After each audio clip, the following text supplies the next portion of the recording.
ወንጀልና ችሎት አቃቤ ሕግ የተከሳሽ ጠበቃ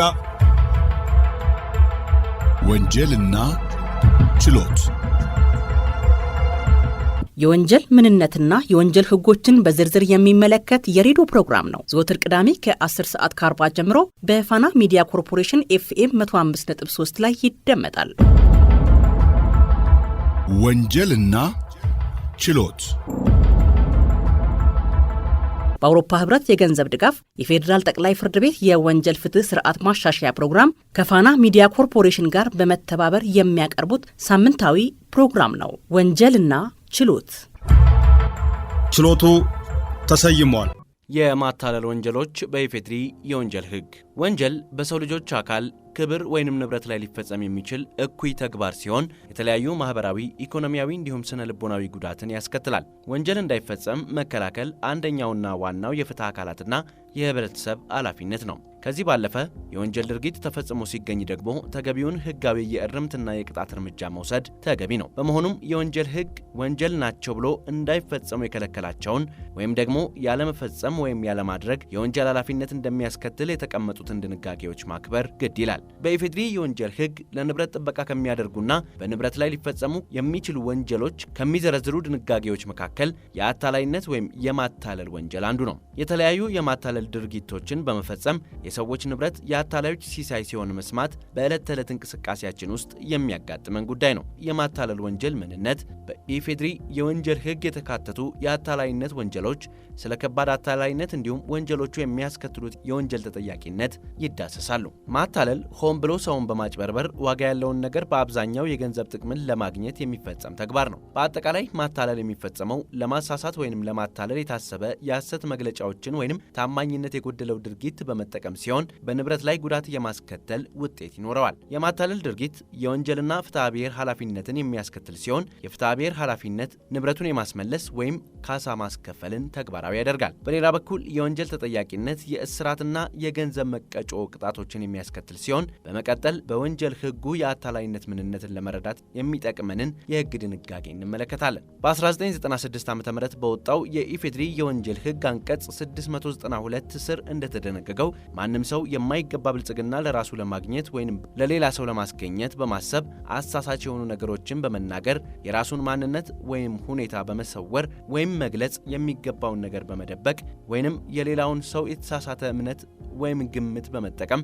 በማድረግም ሆነ ባለማድረግ ሌላውን ሰው አታሎ የራሱን ወይም የሶስተኛ ወገንን የንብረት ጥቅም የሚጎዳ አድራጎት እንዲፈጸም ያደረገ እንደሆነ የአታላይነት ወንጀል እንደተፈጸመ ያስቀምጣል። በመሆኑም ይህ ወንጀል በቀላል እስራት ወይም እንደ ነገሩ ከባድነት ከ5 ዓመት በማይበልጥ ጽኑ እስራትና በገንዘብ መቀጮ ያስቀጣል። ከድንጋጌው መገንዘብ እንደሚቻለው የአታላይነት ወንጀልን ለማቋቋም 4 መሰረታዊ ማቋቋሚያዎች ያሉ ሲሆን እነርሱም ወንጀለኛው በአንቀጹ የተዘረዘሩትን ተግባራት ሆን ብሎ የፈጸመ እንደሆነ፣ በዚህ ድርጊት የተነሳ ተበዳዩ ከተታለለ ወይም በአጥፊው ወይም በወንጀለኛው የተገለጸውን አምኖ የተቀበለ እንደሆነ፣ ለምሳሌ ስለ ሙያው ወይም ስለ ስራው የተሳሳተ ንግግር ተበዳዩ ያመነ እንደሆነ፣ የሐሰት ውክልና አሳይቶ ያንን ውክልና ያመነ እንደሆነ፣ በሐሰት የተገለጸውን በማመን የፈጸመው ተግባር ያለ እንደሆነ፣ ለምሳሌ ገንዘብ፣ ጌጣጌጥ፣ ንብረት የሰጠ እንደሆነ፣ በቂ ገንዘብ የሌለውን ቼክ በመቀበል ግብይት ፈጽሞ እንደሆነ፣ እንደዚሁም ተበዳዩ በመታለሉ የተነሳ የራሱ ወይም ሶስተኛ ወገን ያጣው የገንዘብ ወይም ዋጋ ያለው ነገር ጥቅም መኖር መቻል ያለበት መሆኑ ናቸው።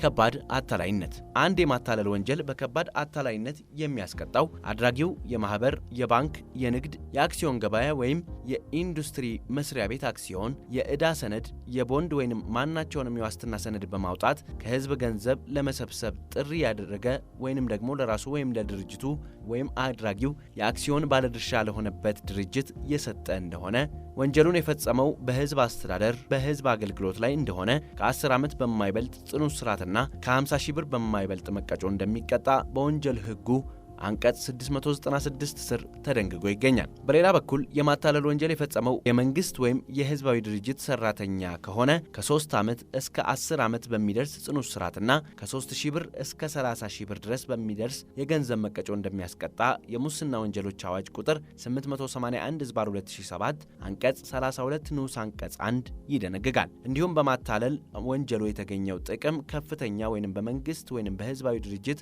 ወይም በህዝብ ጥቅም ላይ የደረሰው ጉዳት ከፍተኛ ከሆነ በወንጀል አድራጊው የስልጣን ደረጃ የወንጀሉ አፈጻጸም ከባድ አድርጎት እንደሆነ ቅጣቱ ከ5 ዓመት እስከ 15 ዓመት በሚደርስ ጽኑ እስራትና ከ10000 ብር እስከ 100000 ብር በሚደርስ የገንዘብ መቀጮ እንደሚቀጣ የአዋጁ አንቀጽ 32 ንዑስ አንቀጽ 2 ያስቀምጣል። በተጨማሪም ወንጀሉ የተፈጸመው በህዝብ አስተዳደር ወይም በህዝብ አገልግሎት ላይ እንደሆነ እንደ ነገሩ ሁኔታ ከላይ ከተመለከቱት ቅጣቶች በአንዱ እንደሚቀጣ በአዋጁ አንቀጽ 32 ንዑስ አንቀጽ 3 ስር ተደንግጎ ይገኛል።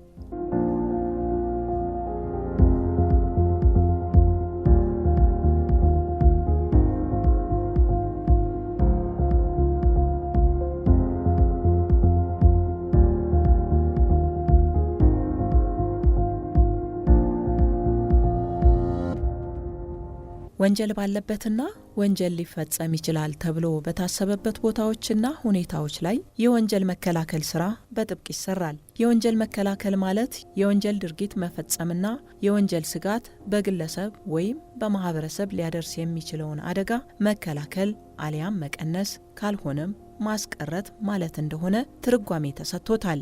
የወንጀል መከላከል ወንጀል የመፈጸም ስጋትን ማጥፋት ሲሆን አንድም ወንጀል የሚበዛበትን አካባቢ በመከታተልና የወንጀል ምክንያቶችን በማጥፋት ነው። የኢፌዴሪ ወንጀል ፍትህ ፖሊሲ የግልጸኝነት ተጠያቂነት መርሆች ላይ የተመሰረተና ውጤታማ አገልግሎት ለመስጠት የሚያስችል የፍትህ ስርዓትን መገንባት ዋና ዓላማው አድርጓል። ይህንን ዓላማ ለማሳካትም ለተፈጸሙ ወንጀሎች ብይን ከመስጠት ባለፈ ለወንጀል መነሻ የሆኑ ምክንያቶችን በመቀነስ ብሎም በማጥፋት ወንጀልን የመከላከል ስራ ይሰራል። ይህንንም ለመስራት ሀገር አቀፍ የወንጀል መከላከል ስትራቴጂ መተግበር እንዳለበት በፖሊሲው ተቀምጧል። ለዚህም ነው በሀገራችንም የወንጀል መከላከል ስትራቴጂ ወጥቶ ተግባር ላይ እየዋለ የሚገኘው። ጤና ይስጥልን አድማጮች፣ የወንጀልና ችሎት ፕሮግራማችን ተጀምሯል። የዛሬው ርዕሰ ጉዳያችን የወንጀል መከላከል ስትራቴጂ ላይ ትኩረት ያደርጋል። ምህረት ሙልጌታ ነኝ። ችሎቱ ተሰይሟል። ስሜ መስፍን መኮንን ይባላል። በፍትህ ሚኒስቴር የንቃተ ህግ ትምህርትና ስልጠና ዳይሬክቶሬት ምክትል ረዳት ጠቅላይ አቃቢ ህግ ነኝ። አገር አቀፍ የወንጀል መከላከል ስትራቴጂ ሊነደፍ ችሏል ማለት ነው። አገራዊ ሁኔታዎችን ከግምት ውስጥ ስናስገባ ምንድነው የኢኮኖሚያዊና ማህበራዊ ልማት ደረጃ ከወንጀል ድርጊት መስፋፋት አንጻር እንደ ምክንያትም እንደ ውጤትም ሊገለጽ የሚችል ተግባር ነው ማለት ነው። አንድ ሀገር በቴክኖሎጂ፣ በኢኮኖሚ፣ በማህበራዊ ሁኔታ ባደገች ቁጥር እንደዛውም የወንጀል መቀነስ የወንጀል ድርጊት የመቀነስ አዝማሚያ ይኖረዋል። ደህንነት፣ የማህበራዊ ቀውስ በበዛበት ጊዜ ደግሞ ወንጀል የመጨመር አዝማሚያ ይታያል ማለት ነው።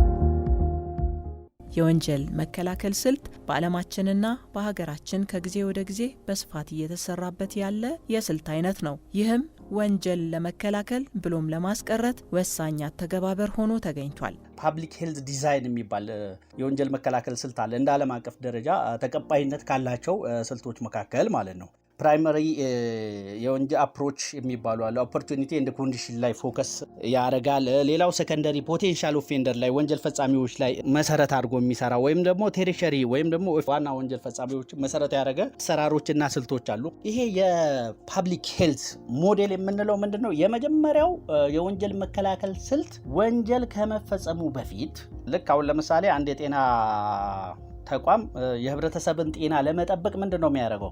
የጤና ክትባቶችን በመስጠት የጤና ችግር በህብረተሰቡ እንዳይከሰት የመከላከል ስራ ይሰራል ማለት ነው። ስለዚህ ወደ ወንጀሉ ሲመጣ ምንድነው ወንጀል ከመፈጸሙ በፊት የወንጀል መከላከል ስልትን ተግባራዊ በማድረግ ምን አይነት ስልት ለምሳሌ በጤናው ምንድነው ክትባት እንደምንለው ማለት ነው የአካባቢ ዲዛይንን ለወንጀል ምቹ ባለማድረግ ማለት ነው ገና ወንጀሉ ሳይፈጸም ወንጀል ሳይሰራ ወንጀልን የመከላከል ስራ ማለት ነው። ወንጀልን የመከላከል ሌላኛው ዘዴ ለህብረተሰቡ ስለ ወንጀል መናገርና ማስገንዘብ ወንጀልን ለመከላከል አይነተኛ አጋዥ ነው። በተለይም ልጆችን ከትምህርት ቤት አንስቶ እስከ ወንጀል መከላከል ማስተማር አስፈላጊ ነው። በሌላ በኩል ወንጀል ሊፈጸም እንደሚችል ጥቁምታ ያለባቸው አካባቢዎች ላይ ስጋቶችን ቀድሞ በመለየት አካባቢውን ከወንጀል ስጋት መጠበቅና መከላከል መቻል ነው።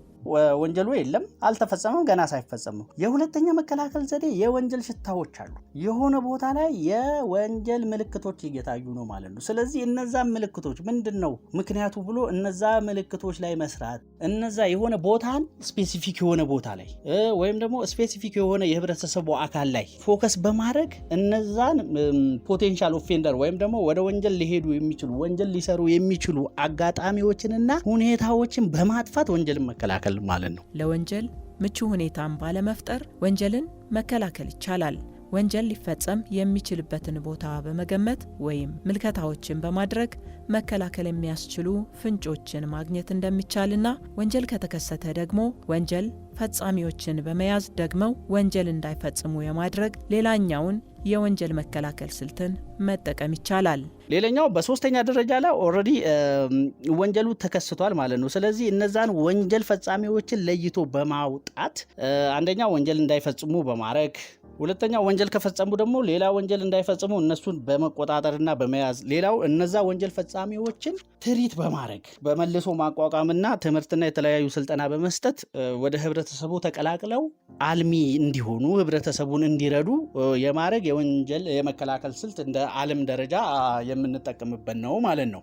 የመጀመሪያውን ስናይ ህግን በማስከበር የወንጀል መከላከል ስልት ዋነኛ የወንጀል የመከላከል ዘዴ ነው ተብሎ በእኛ ሀገር ይወሰዳል ማለት ነው። ህግን ማስፈጸም ወይም ደግሞ የወንጀል ፍትህ ወንጀልን በመከላከል ረገድ የሚኖረው ቀጥተኛ ሚና ነው ማለት ነው። ይህም ምንድነው የወንጀል ድርጊት የመፈጸም አዝማሚያውን በመከላከል ወንጀል ፈጻሚዎችን በመገደብ ኢንካፓሲቴት በማድረግ በማረምና በማነጽ ሪሃቢሊቴሽን እና ወደ ማህበረሰቡ መልሶ በመቀላቀል ወንጀልን መከላከል ይቻላል ማለት ነው።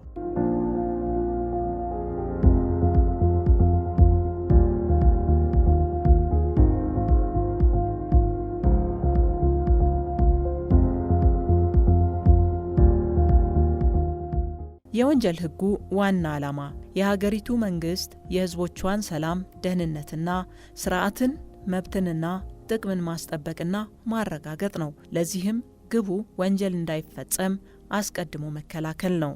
ወንጀል እንዳይፈጸም መከላከል ይህንም የሚደረገው ስለ ወንጀሎችና ስለ ቅጣታቸው በቅድሚያ ማስጠንቀቂያ በመስጠት ማስጠንቀቂያነቱ በቂ ባልሆነበት ጊዜ ወንጀል አድራጊዎች ተቀጥተው ሌላ ወንጀል ከመፈጸም እንዲቆጠቡና ለሌሎች ማስተማሪያ እንዲሆኑ ወይም ደግሞ እንዲታረሙ በማድረግ ተጨማሪ ወንጀሎች እንዳይፈጽሙ ወንጀልን የመከላከል ስልት ነው ማለት ነው። ህግን በመፈጸም የወንጀል መከላከል ውጤታማ እንዲሆን መሟላት ካለባቸው ነገሮች መካከል አንዱ በወንጀል ፈጻሚዎች ላይ ሊወሰዱ የሚገባቸውን የህግ እርምጃ ጠንካራ እንዲሆን ማድረግ ነው። ጥፋቱ ከቅጣቱ ጋር መመጣጠን ይኖርበታል። ወንጀለኞች ወንጀል ሲሰሩ ካልኩሌሽን ሰርተው ነው 20 ሚሊዮን ሰርቄ 1 ዓመት የምታሰር ከሆነ ምንድን ነው ያዋጣዋል ማለት ነው። ስለዚህ ግን 100 ብርም ሰርቆ 20 ዓመት የሚታሰር ከሆነስ ይሄ ህግ ጠንካራ ስለሆነ አያዋጣም፣ ካልኩሌሽን ይሰራል ማለት ነው። ምንድነው ስለዚህ ህጉ ጠንካራ መሆን መቻል አለበት። እሱ ላይ የሚፈጸመው ቅጣት ጠንካራ የሆነ ቅጣት መሆን መቻል አለበት። አንድ ሁለተኛ ደግሞ ሰርቴንቲ መሆን አለበት። አንድ ሰው ወንጀል ሰርቶ ከህግ ማምለጥ መቻል የለበትም። በህግ እንደሚያዝ እንደሚቀጣ ማወቅ መቻል አለበት። ጠንካራ የሆነ የህግ ማስፈጸም ስርዓት መኖር መቻል አለበት። ፈጣን ፍትህ በወንጀል አድራጊው ላይ መሰጠት ይኖርበታል። ወንጀሉን የሰራው አካል ወንጀሉን ከፈጸመ ከዓመታት በኋላ ቢያዝ ወይም ለሰራው ወንጀል ቢጠየቅ ለየቅል ይሆናል። ለዚህ ነው ወንጀሉ በተፈጸመበት ቅጽበት ወንጀል ፈጻሚው ላይ የህግ እርምጃ ሊወሰድ ይገባል የሚሉት አቃቢ ህጉ። ሌላኛው ደግሞ ፈጣን ፍትህ ማግኘት መቻል አለበት ማለት ነው። አንድ ሰው ወንጀል ሰርቶ ከ20 ዓመትና ከ30 ዓመት በኋላ ካፈጀ በኋላ ቢያዝና ቢታሰር ምንም ጥቅም ላይኖረው ይችላል። ስለዚህ ምን መሆን መቻል አለበት? ሰውየው ያንን ወንጀል እንደሰራ ወዲያው ተይዞ ለህግ ቀርቦ ፍትህ ማግኘት መቻል አለበት። እንደዛ በሚሆንበት ጊዜ ምንድነው አንደኛ ህብረተሰቡም አንድ ሰው ወንጀል ቢሰራ ከፍተኛ ቅጣት እንደሚጠብቀው ያውቃል። ስለዚህ ከወንጀል ከመስራት ይቆጠባል። ህጉ ራሱ ቅጣቱ ከፍተኛም ቢሆን ማን ይጠይቀኛል በቀላሉ አመልጣለሁ የሚል ስሜትም ካደረበት ምንድነው ሊሰራ ይችላል። ስለዚህ ምን መሆን መቻል አለበት? ያ ህግ የሚፈጸምበት የመያዝ ቻንሱ ሰርቴን መሆን መቻል አለበት። ጠንካራ የሆነ የማስፈጸም አቅም መኖር አለበት። ፈጣን መሆን መቻል አለበት። እንደዛ በሚሆንበት ጊዜ ምን ይሆናል? ህግን በማስከበር ወንጀል መከላከል ይቻላል ማለት ነው። ወንጀል በሚሰሩ አካላት ላይ ፍትህ ለማስፈን የሚሰሩና ከፍተኛ ሚና ያላቸው አካላት ብዙ ናቸው። ፖሊስ፣ አቃቤ ህግ፣ ፍርድ ቤቶች፣ የማረሚያ ቤቶችና ማህበረሰቡ ይሆናሉ።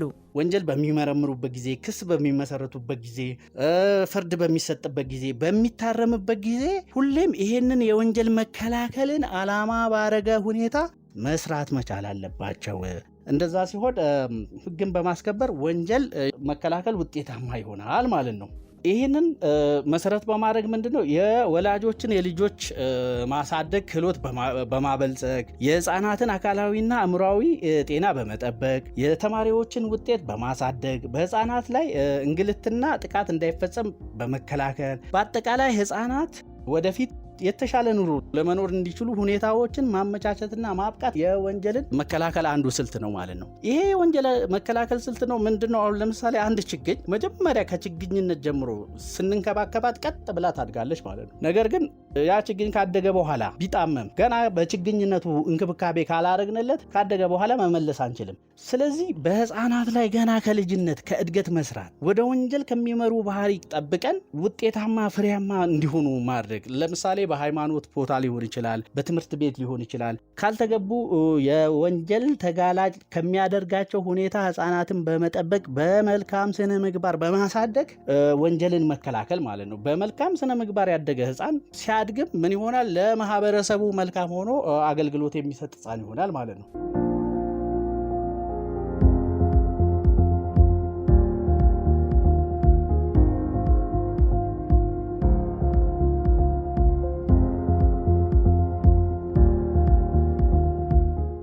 በወላጆችና አሳዳጊዎች አካላዊና መንፈሳዊ ጥቃት እየደረሰባቸው የሚያድጉ ህፃናት ያሳደጋቸውን ማህበረሰብ አድገው የሚጦሩ ሳይሆኑ የሚበቀሉ ሊሆኑ ይችላሉ።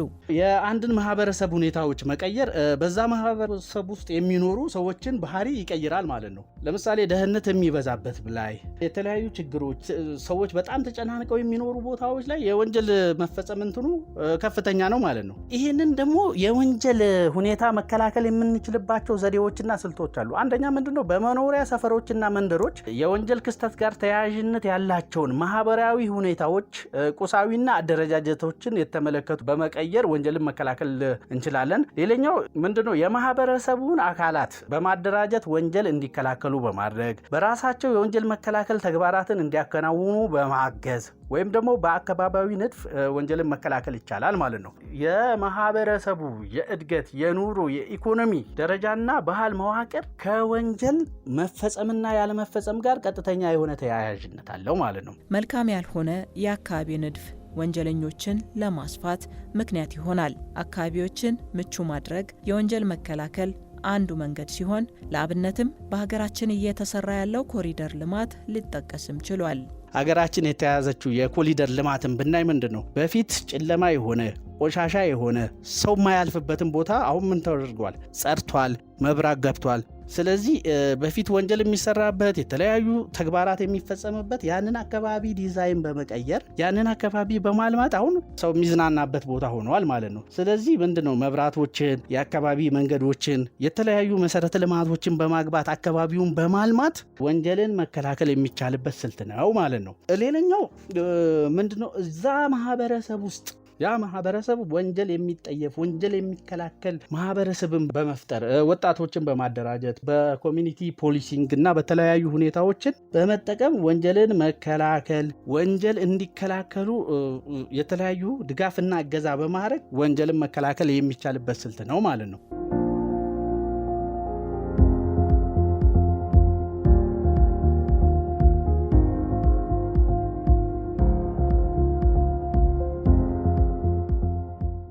አንድ ወንጀለኛ ወንጀል ሲፈጽም ብዙውን አቅጣጫ አስልቶ ይሆናልና ማህበረሰቡ በጋራ የነቃ ተሳትፎ በማድረግ ከህግ አካላት ጎን በመሆን ወንጀልን የመከላከል ስትራቴጂን ማጠናከርና ማገዝ ይገባዋል። ሳምንት ሌላ ርዕሰ ጉዳይ ይዤ እመለሳለሁ። ምህረት ሙልጌታ ነኝ። ጤና ይስጥልኝ።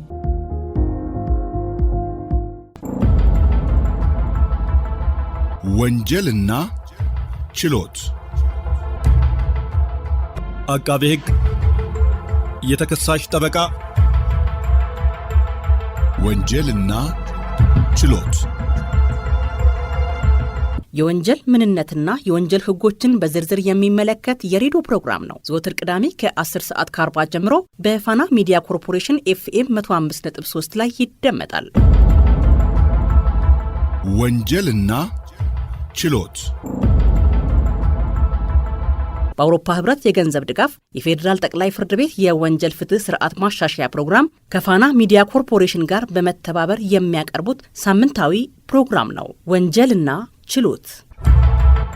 ችሎቱ ተሰይሟል።